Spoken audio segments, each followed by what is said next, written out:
Welcome everyone, one and all, to my reaction to Season 1, Episode 2 of Fellow Travelers Bulletproof. Now, I'm having to talk a little bit more quietly because it is 4 AM. Now, don't start. I may have fucked my sleep schedule up again, and I may be in my DGen hours, but we are not going to talk about it, okay? I'm going to talk a little bit more quietly so that I don't wake up my mum, because she does not deserve to be woken up at 4 AM. But other than that, we are going to keep going as normal. Now, in terms of last episode, obviously we ended on two very hard-hitting scenes for very different reasons. The first one being in the present time, where, oh my god, what are their names? I knew this would happen. I need to, like, get their names locked in my head. Hawkins and Tim, there we go. Where they were both comforting each other after the bill was signed to find the sexual deviants in government. And I did actually have some fantastic Patreon comments last time explaining a lot of the history and a lot of the things that I was misunderstanding. So very much appreciate that, and I will really appreciate it if you give me your knowledge as the show goes on, because I don't want to go into spoiler territory of looking stuff up.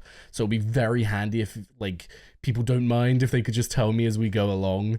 But yeah, absolutely fantastic episode. Loved the hard-hitting scenes. Obviously in the future we didn't get a big scene, but it was still emotional in the fact that just as Hawkins was about to leave, giving up on the idea of Tim seeing him, the phone in the diner rang. So I do wonder whether this episode we are going to get a future scene actually seeing them together. That could be cool, but I guess we will have to see. So yes, with that said, very excited to get into it and see how everything goes. So without further ado, let's go. Thank you for coming. You're, Maggie. Oh, okay. Tim's sister. Oh yeah, because she helps him. You stole that from him. His ever being able to have a real partner? Wow. Why would I fly 3,000 miles if I didn't want to see him? I don't know. So that you can say that you tried? I was going to say, ease your conscience. Is that what she's thinking? Well, another year older and none the wiser, I'm afraid. Mood. My daughter Lucy, son Leonard, and Hawk. I didn't realize he had a son, okay. I'm surprised you didn't make a toast. Have you become shy? Well, the men in Europe are much bolder. So I hear. Wait, what's going on? I was like enjoying the flirting, then I was like, wait a minute, Harry. No. Your father's asked you to join him, and I'm telling you to do what your father asks for once. Oh shit, animosity. Smoke his cigars. Kiss his ass. I guess you figure you'll be living off his money someday. I was wondering whether there'll be some level of animosity here just from the idea that if the father doesn't have a good relationship with his son, Hawk has kind of taken the position of his son in a social sense, you know. But what is going on with the son? Why is he so aggy? Like, what is the family history here? How do you do? You can pick him, Tim. Lovely. Little do you know. Thanks for being mine. It's my pleasure. Now, I have to say, there is something so pure. What? Okay, right when I'm talking about purity, we have that come up. As I was trying to say, so I'm trying to focus, but there's currently a man grabbing someone's ass. Let's cover that. As I was going to say, there is something extremely pure about a friendship between a lesbian and a gay man. You know what I mean? Like, there's just something about that just seems like, ugh, that's like the, like, apex of like friend zone. You know what I mean? Like, there will never be a miscommunication between those two. She doesn't want to fuck you, Skippy. That's what you're worried about. She likes women.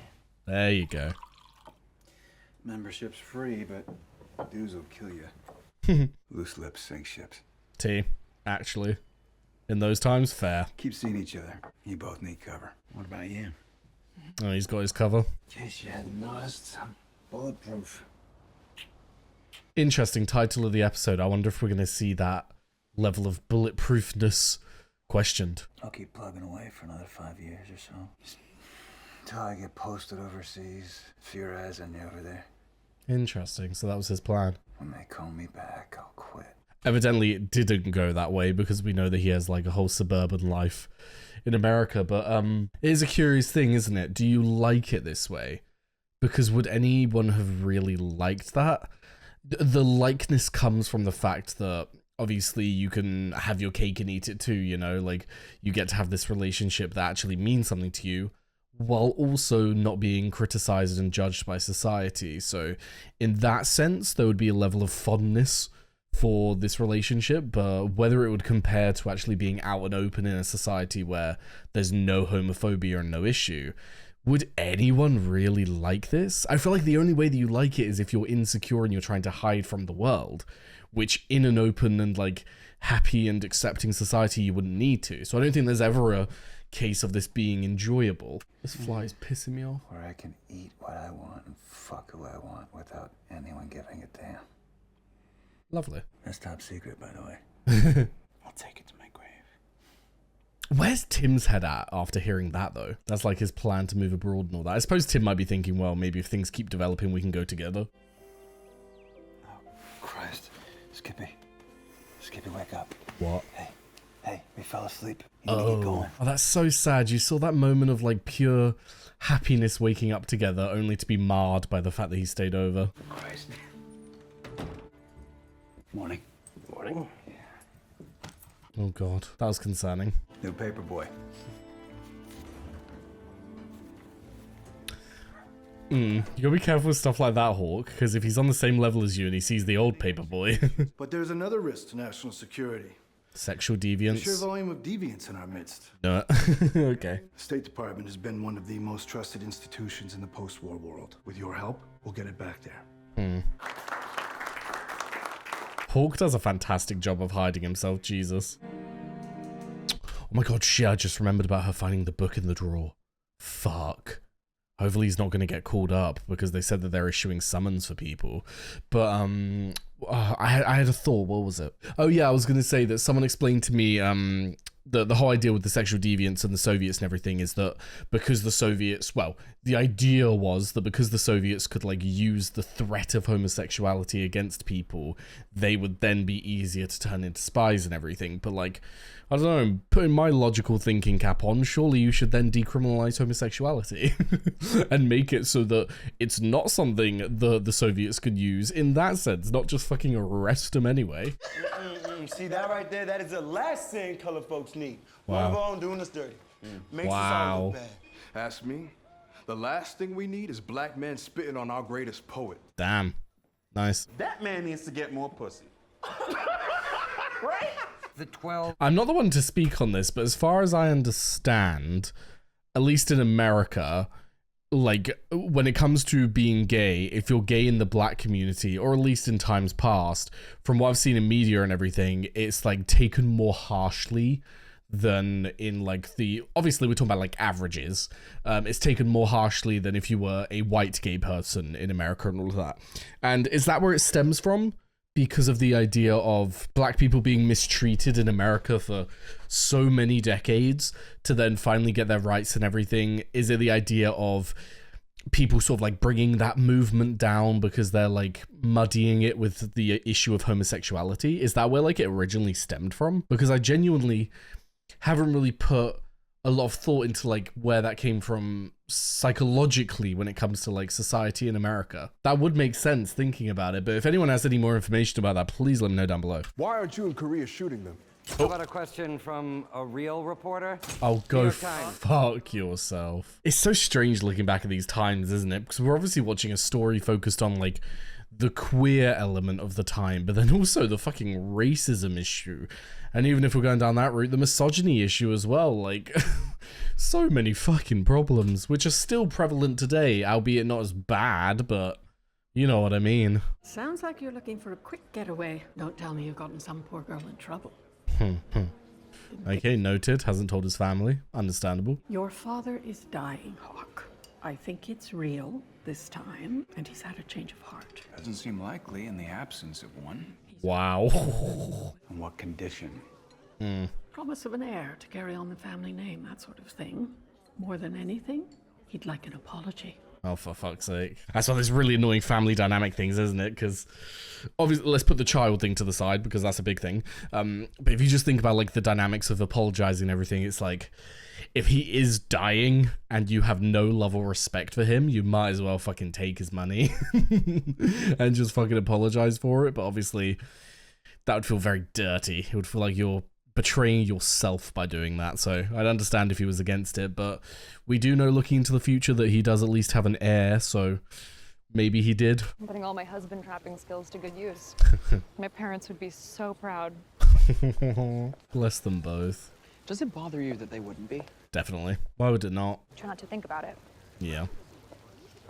Living 1,000 miles away helps. Given your fondness for McCarthy, I assume that yours are quite devout. For most of my life, I thought I was going to be a priest.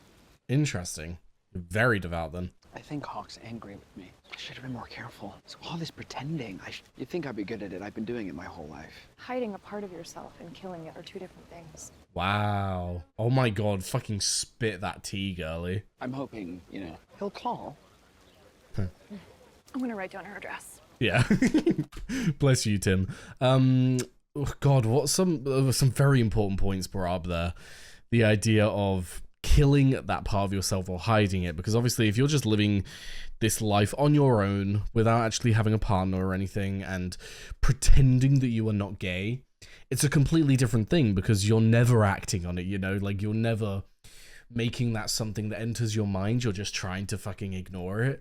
Whereas once you're actually in this moment of exploring your sexuality in this time, but equally having to like physically hide it and be like terrified of the consequences if someone finds out, it's a very different thing. And I'm not gonna lie, with all the stress and anxiety that comes from it, I don't blame him for questioning whether it's better to just kill it. I don't know what I would have done in the times. It's almost impossible to imagine living in those times, because even though I've had my own like struggles with my own sexuality, nowhere near the level of it's illegal, I'm going to be considered like a betrayer to the country if it comes out, you know what I mean? Like, fucking hell, the stress that came with it in these times. So it's hard to even imagine being in that position, but knowing myself when it comes to other things in my life, I honestly feel like I would probably have just killed that part of myself and just been unhappy.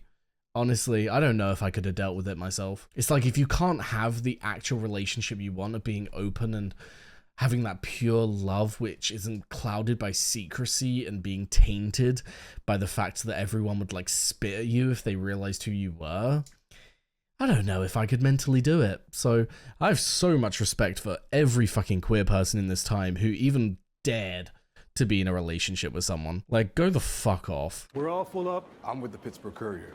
I've been here for every session. There's nowhere for you to sit. Mr. Cole's orders. I was gonna say, have you been told not to let him in? That's crazy. That's so sad. That's so sad that that came from another black person. That would be so like, ugh. Let's go. Come on in. I'm so glad they've actually formed a nice friendship. Stop. I've heard a lot about you, and I'll bet you've heard nothing about me. Oh, behave. Can I take your coat and hat? Are they in a relationship? So, is everyone? Live together. Why shouldn't we? The neighbors just think that we're roommates on a budget. Beautiful. Rather you didn't mention it to Hawkins. Because he wouldn't approve. Yeah. Because we're all allowed our secrets. Hawkins would tell her that it's too dangerous to risk it. But I mean, God, at the times, even like nowadays, isn't it? It's like it's so common for women to live together because they're on a budget and everything. So completely understandable. That is a great cover up. And also, obviously they would be looking for women as well. But I do feel like, correct me if I'm wrong, I might be completely wrong on this, but when it comes to like their own internalized misogyny and everything, when it comes to the government individuals and all of that, I think that they would just be like hunting down the gay men more than the gay women, even though they would definitely be hunting down both. I feel like their eyes would always go to the men because they themselves view it as like more of a disgusting act, because like it's been a thing throughout history, hasn't it, when it comes to the sexualization of lesbian women when it comes to the mind of a straight man, which like ew, but it's always been a thing. And so I feel like there would be more leniency with that idea, and you wouldn't look for that as much as if you were like, oh, why are these two guys living together? Like, they're on a budget, or are they sexual deviants? You know, I feel like that would be a lot more suspicious than two women.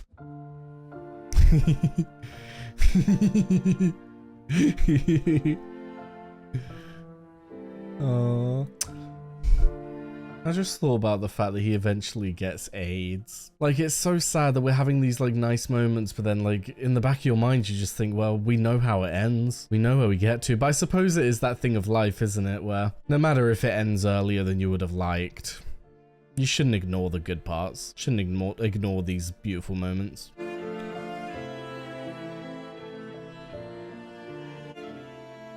Oh, stop. That was a fun evening. That warmed my heart way too much. I miss God. No. You? I have God. Oh, I thought you... I am. Then how do you manage? I'm celibate. Ah, okay. I made that choice a while back. You have to decide what matters most to you. I mean, to be fair, I understand where he's coming from due to, like, the mindset of the times. Good night. But obviously, in our current, like, day and age and knowledge and everything, it's like, your experience with God, your relationship with God is your own. No one can tell you otherwise. You're prettier when you smile. Fuck you. Oh, shit. Guess we could go another round. We'd have the same old argument. I don't bottom. There's no escaping you people. Not even in here. Damn. Wow. My god, those two are so good. Now you're mad the place is integrated. Can't call it that if the door only opens one way. Nice. What about you? You need something, baby? Sure, I'll have a refill. Interesting. With Tim, it's not easy. This is. Know what the difference is between you and me? Aside from the obvious.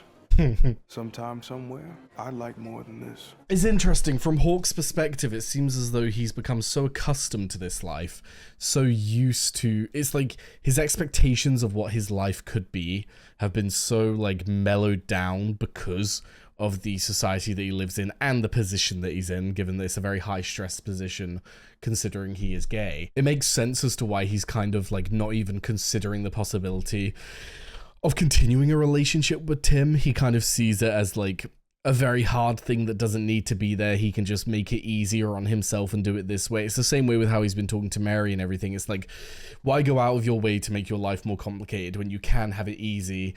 You can still like go and fuck someone and get it out your system while also living a normal life. You know, it seems like that's very much the mindset that Hawking has got, which is very sad because normally when I'm in that kind of like when I'm viewing a show and I see a character with that mindset, I hope to myself that they change, but like we know that he doesn't. We know that he does eventually do that. He does go down that path. He does live a normal life, which is so sad. It's sad to like already have that answer and know that it didn't work out. I'm so glad you came. I feel like this is about to be very tense. Yeah, I won't be staying long. Have to be honest, we didn't think you'd come. Interesting. It's been quite a while. Is Senator Smith's daughter still in the picture? Francis reads the society pages. I was going to say, Girlie looks like she's there for the gossip. She just wants the tea. Mary, it's for you. It's a young lady. She says it's important. Yes, that's fine. Oh no. Yes, bye-bye. I'm going to run these down to the mailroom so they go out today. What the hell happened? I assume it was her partner. Who reported you? I don't know. Oh no, she got a letter. This fellow in my office, he kept asking me out, and I kept saying no. And some men, they don't like hearing that. Oh. So that's it. That's why. It's like, that doesn't even shock me, but it's so disheartening. God, the fact that it could be used as like ammunition against someone for saying no to you. Go fuck yourselves. Oh, is this the guy that we were talking about before? Just a moment. Your father's away. The what, like his first love? Is that who that's in reference to? I knew it would bring you back.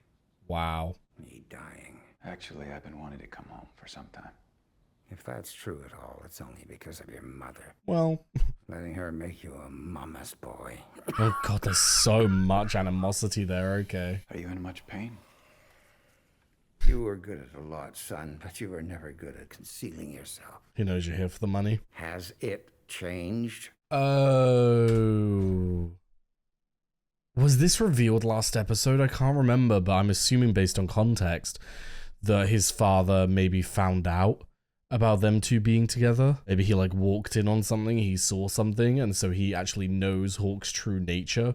And that is the root of their animosity with each other. That would make a lot of sense, because obviously him saying there, that's the problem. That's like where I went wrong, making you a mama's boy, like it fucked you up. That's such an interesting thing to think about.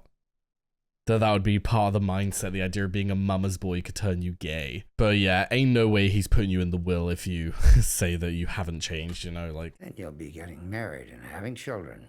Thus the clause of having a kid, wow. That would be the expectation. And I'm to apologize for what? Precisely, I'd like to get this right. For having no shame. Oh my god. Me walking in and having to see you on your knees to that boy, Kenny.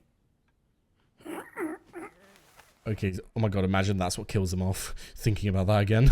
Get fucked. But interesting, okay, so he did see. I'm sorry that you're dying. Oh my god, the way he said it. That not a single fucking soul gives a shit. And that you didn't knock first. Wow. I'm sorry that you didn't knock first. You're not getting my money. I don't think he wants it. I don't think he wants it after that, Broski. Don't you worry. He'll make his own money. I should have convinced you to leave him. Wow. Heck, I was a grown woman. I knew what I was doing. This is what I wanted. The marriage was the way for me to have it. May I have one of those? You know what? At least she's honest about it. With this condition. It's like fair dues, girlie. If you wanted the bag and that was your way to get it, fucking go for it. You know, if you were a grown woman and you accepted the consequences of being with a man like that, sure. I wonder what his mother's knowledge is of Hawk though, because she did mention earlier about girls. I wonder if she knows and that was just her like ignoring the issue. There is someone now. She does know. Okay. I'm glad. That was sweet. Like, not much was said, but even for the time, saying you're glad is sweet. Because that kind of speaks to what I was saying before about wanting just your child to be happy, wanting them to experience love. No matter if it's going to be hard for them or anything, just, I'm glad that you found someone that makes you happy. Where have you been? Doesn't matter. It does matter. I'm home now. I'm home now as he's holding him. Since Mary has the bedroom, I pay less for rent. It's a full mattress, sagging on both sides. My mother and father gave me their old bed when I moved here. Oh god. The blue sleepwear appears mannish. Whose is it?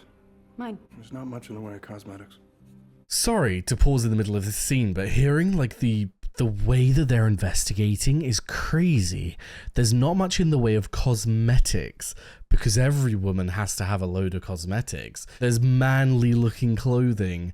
There's sagging on both sides of the mattress. Like fucking hell. Your interview's being scheduled. And so you're aware, Miss Stewart, we may have questions for your family and your co-workers too. Makes you terrified, doesn't it? Mary did fantastic there though. They're right out there. Oh god. Oh, just the like pure fear going through her. Skippy, I had to come. Get in here. Interesting. What the hell's going on? Mary has a girlfriend. Okay, he's telling him. It doesn't matter how she got their attention. She did. And now? Fuck. She's screwed. Yeah, it's like, I feel like no matter how much evidence they gather, unless you're literally sitting there saying you've got a man, you've got a husband, like you're engaged, like unless you give them hardcore evidence that you were getting with a man, I don't think they're gonna fucking believe you. Ah. You sound angry at them. What they did was dangerous. You understand that? I expected this from Hawk. That's why she didn't tell him. Can you help them? Ask your boss? Or Senator Smith? Here, sit down. He wouldn't do that because it would put him in a position of weakness. Dear Mary, I fell for you the first moment I laid eyes on you.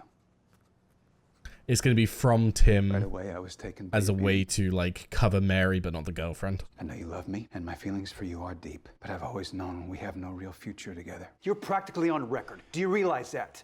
And I'm just now hearing about it. You keep writing. God, their relationship is very interesting. I don't mean to hurt you, but I think it's better for both of us to part ways.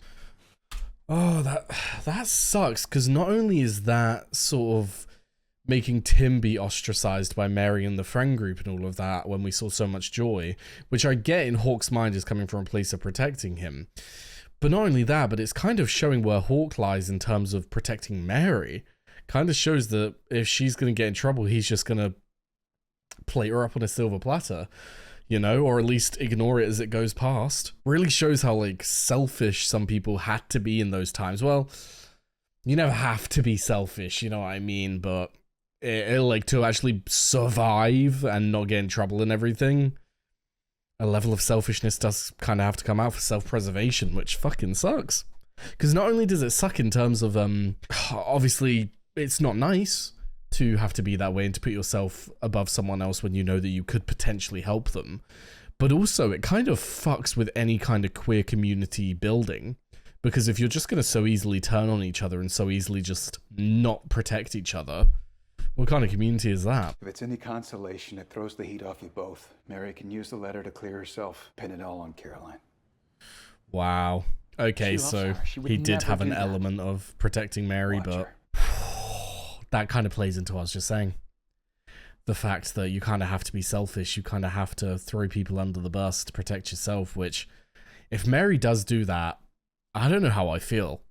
You know, I don't know how I'd feel if she does actually do it, but if Hawk is saying watch her, will she? I don't understand us. Wow. Come on, you don't have to go. You want me to what? Stay for an hour for sex? Senator Smith is on McCarthy's enemy list. They're gonna try and find something on him. And that is the last dirty thing I'm ever gonna do for you. Wow. Nice to tell him where you stand, Tim. Listen, I'm on standby for a flight that leaves tomorrow morning. Gets me into Dulles in the afternoon. I love you. So is he gonna actually leave? I was really hoping we get them meeting this episode. With everything that's going on, aren't you even a little concerned? Yeah. I take care of myself. How? I work out. I'm young, dumb, and full of cum. I mean, working out. You know what it's taken me a long time to realize? No one's bulletproof. Not everybody else is. Take care of yourself.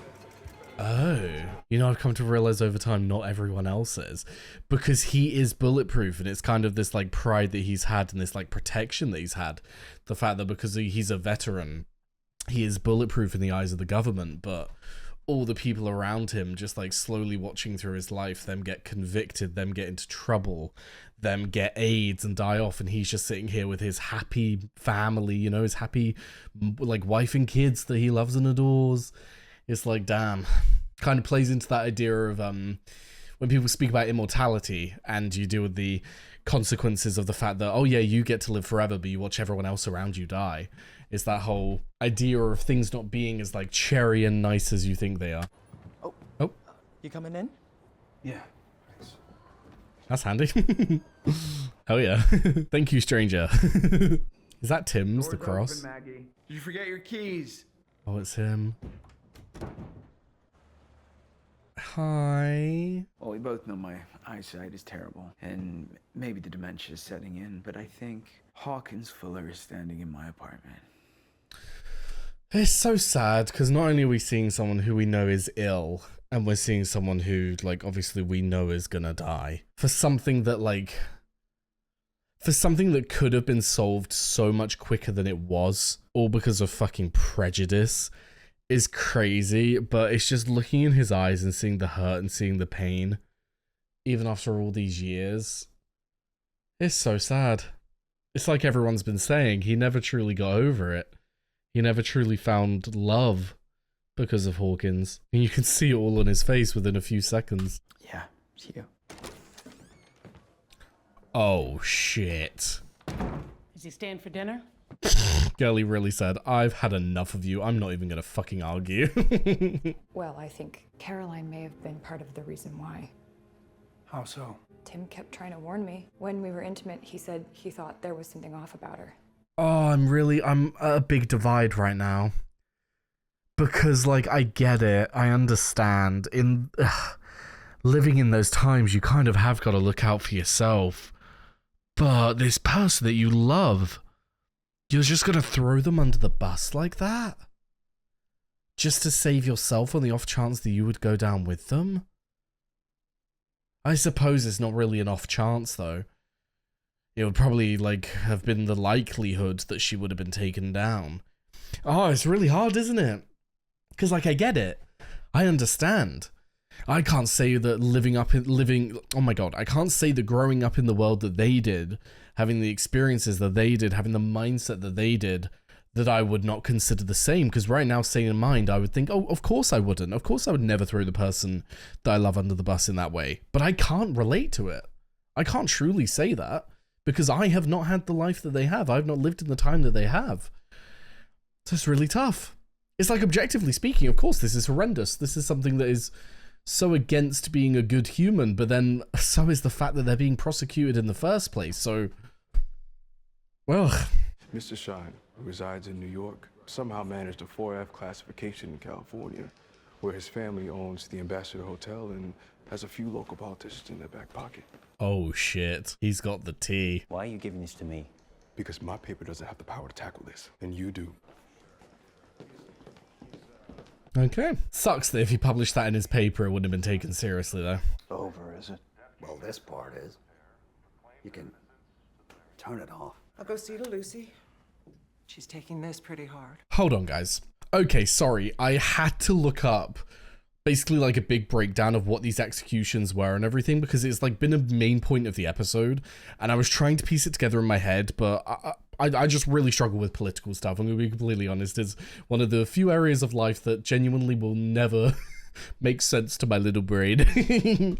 So I just had to look up all of it, and obviously linking it to the Lavender Scare and everything, and how that is why, obviously, sitting here with these people, they are scared just because of the lengths that the government will go to, considering there are now executions, because they're just scared as a general American public. But then also Lavender Scare, all of the homosexuals in the government and everything, i.e. Tim and Hawk and also Mary, gotta be really careful, because now if they're going down the fucking route of executions, Jesus fucking Christ, that's even more terrifying. You're on McCarthy's enemies list, sir. They're looking for something on you. Well, let them look.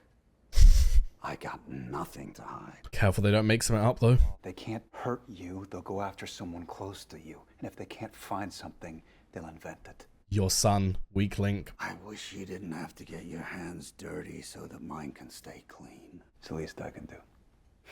God, if only he knew. But someone asked me the other day why one of the most eligible bachelors in town hasn't married yet. Oh, shit. And I, couldn't think of an answer. Well, I couldn't think of an answer. Oh, no. Okay. He's just going to push for this. I was going to say, my God, please don't have them turn on each other. But also, brought you around for tennis and everything. Is that what the connection is with the son?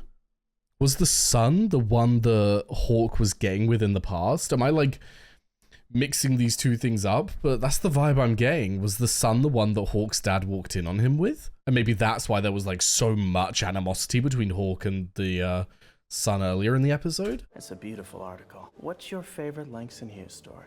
Poem. This is for the kids who die. Black and white. For kids will die certainly. The old and rich will live on a while, as always, eating blood and gold, letting kids die. You're a very interesting man. Do you know any more of that poem? The whole thing by heart. I like the energy between those two.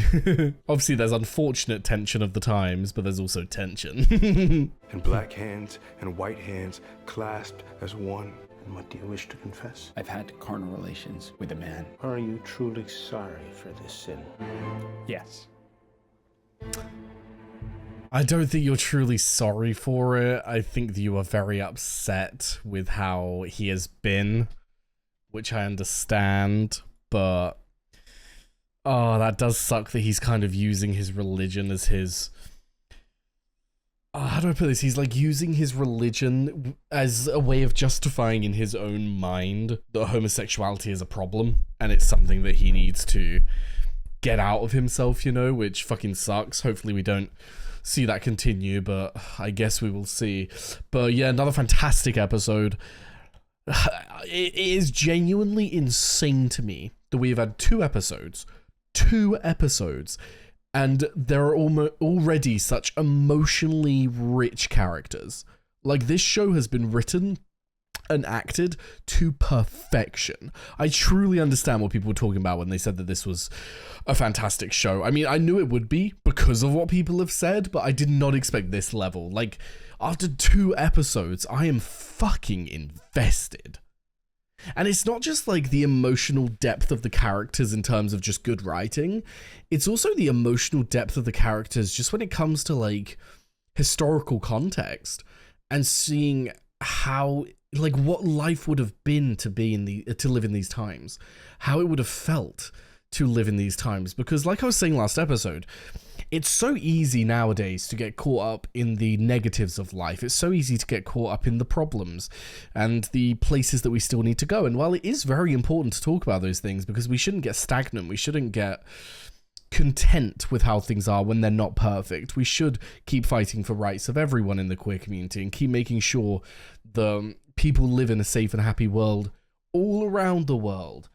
But it's also very important to not get so down on current life and to recognize that we are all so fucking lucky to live in the age that we are. When it comes to being queer, like maybe not in other aspects, but when it comes to being queer at least, we are so lucky to be living in these times, because it could have been a million times worse. But like I said, we do still have places to go and we do still have things that need to be changed and advanced upon, but I gotta say that watching this show, I'm just sitting here thinking, how fucking lucky am I, you know? Just like take away all of the 60s and 70s stuff and everything. Just the AIDS pandemic itself. Fucking hell. To watch everyone around you die. Not just in this show, but like when I've seen other media as well, to hear people literally say that like their entire like friend groups died.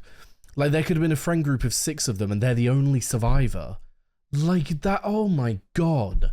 The effects are still being felt today. I'm just, honestly, I don't want to keep talking about it, but I'm just so grateful for the fact that I got to grow up in the time that I have. Because even with the hardships I've had in my life related to like my queer journey, but nowhere near what they had to go through. Now, with that said though, I believe I've covered most of the things I wanted to talk about during the episode, so I did see that we had a couple of Patreon questions, so let's head over there. Right, first up, the letter Hawke makes Tim write for Mary. How do you think this reflects the 3 of their characters, their mindsets in regard to keeping their true selves a secret, and possible arcs over the remaining 6 episodes? Ooh, loaded question. Their mindsets in regards to keeping their true selves a secret. It very much seems as though Hawke is definitely on like the, what do you call it? Like when you've got a spectrum, he's like on the far side of like pure self-preservance while also trying to slightly help the others around him. Like he tried to help Tim, and through writing the letter, like he was correct, Mary did then use it to defend herself and everything. It's like he will always look out for himself and his own interests, in the sense that he won't put his political career in question. He won't like risk his own neck if it comes down to it, but that doesn't mean that he won't give some level of help, i.e. writing the letter. However, I think how we're definitely seeing with Tim doesn't have that within him. Tim doesn't have that level of why do I keep getting wrong? Self-preservance. I feel like we're definitely noticing the fact that it is now 5:58 a.m. But what I'm trying to say is Tim doesn't have it within him to only look out for himself. He doesn't have that drive within him, and I think it is reflective of the fact that he grew up in the church and everything, and like we were discussing previously in the episode, the fact that he had like killed that part of himself that was gay. He had killed that inner side of him, and so he did grow up in a very giving and very like looking out for each other world. So now that he is like actually exploring that side of himself while also dealing with the trouble of the times, he's having a really conflicted feeling of like, but this is wrong. Like, I understand why we're doing this when it comes to like logical thinking of defending ourselves, but this is wrong. However, then we were hit by the fucking slap of reality when Hawke said that Mary would do it. He said, watch her, and she fucking did. Which, like, a part of me is like, oh my god, Mary, how could you do that? But like we were discussing in the episode, I don't know what I would have done. I don't know if I had their upbringing, if I lived in the fear and the just the terrifying everyday life that they did, I can't say that I wouldn't do the same. I don't know if I would. Like, it's impossible for me to know. So I don't know whether I can really hold it against her, you know, even though it was a horrible thing to do. But in terms of the other part of the question, possible arcs over the 6 remaining episodes, I don't know if we're gonna see any issues pop up with this when it comes to, like, Mary and Hawk's relationship, because she's going to know that Hawk got Tim to write that and all that, but then it did save her, so I don't know if she's going to see it as a kind of like thankful thing. But from what we saw in the future, the only reason I'm a little bit iffy with their relationship, Hawk and Mary, is that even though they did have some level of contact, it seems as though Mary and Tim are closer than Hawk is with Mary.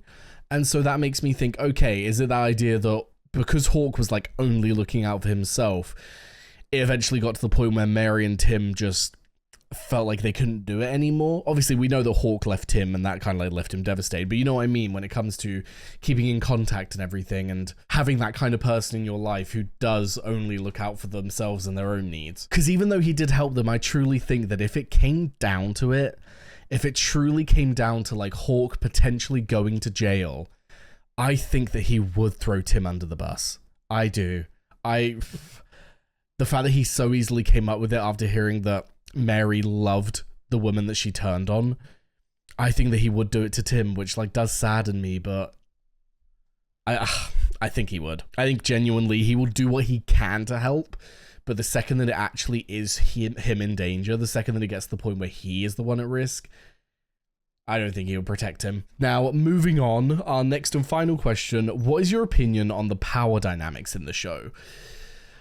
It's hard to judge. I'm never a fond person when it comes to domineering personalities and a domineering, what do you call it? Dominant and subversive? Is that the correct phrasing when it comes to like a relationship? It's not a thing that I like. I'm much more of a like mutual respect, mutual standing kind of person, and it makes me uncomfortable when I see someone have power over the other person. But like, that's not me judging, don't get me wrong. I understand that like it's something that two people agree to. Some people like to be submissive. Some people like to be dominant. But for me, in my own opinion, it always weirds me out because like it's so ingrained in me that a relationship is an equal partnership between two people where like you both stand on the same level of power. So when it comes to looking at the power dynamics, the like power dynamics between Hawk and Tim will always make me uncomfortable because it feels as though Hawk just like keeps telling Tim what to do and he has this control over him.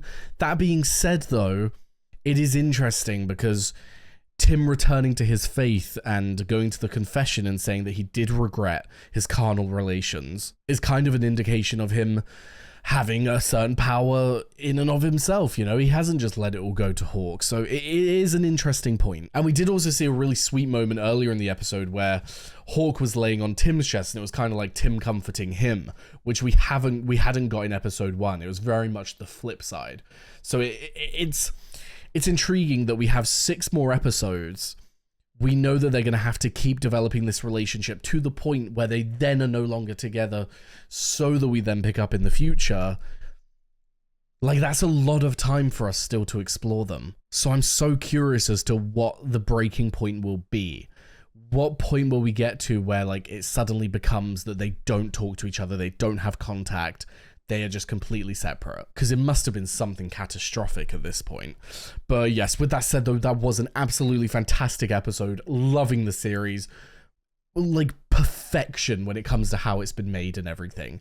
I could not believe that after 2 episodes, I am this emotionally invested and there are characters with such depth that I can already like think about what they would do in certain situations. You know, it's not one of those things where it's like you've got this bland character where like they don't have a lot to them. It's like, I know who Hawk is. I know who Tim is. I even know who fucking Mary is.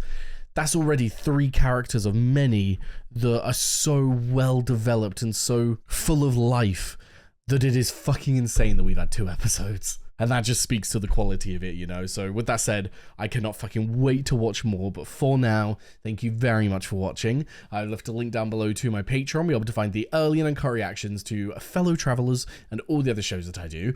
Also left a link to my Twitch, my Discord, and my socials. So be sure to follow them if you are interested. And yes, thank you very much for watching. And I hope to see you next time. Bye-bye.